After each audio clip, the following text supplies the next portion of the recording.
বাড়িতে কিছু কুচানো চিংড়ি আছে, সেগুলো বেঁচে গেছে, কিভাবে রান্না করবেন দেখে নিন।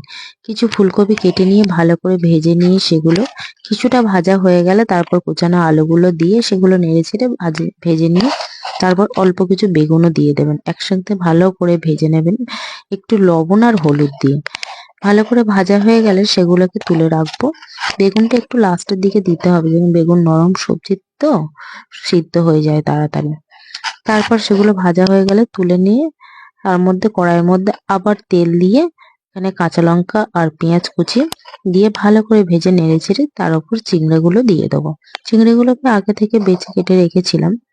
চিংড়িটাকে ভালো করে নেড়েচেড়ে নিয়ে তার মধ্যে আবার লবণ, হলুদ আর লঙ্কার গুঁড়ো একটু বেশি করেই দিয়ে দেবো, যেহেতু তরকারিতে লঙ্কার গুঁড়ো আর দিতে লাগবে না।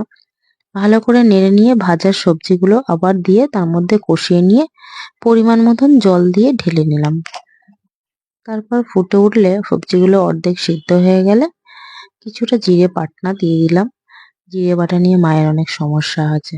চন্দনার হাতে জিরে বাটনা মা বলে ভালো করে বাটা হয় না, তাই নিজেই একটু বেটে দিল চন্দনা বাটার পরে।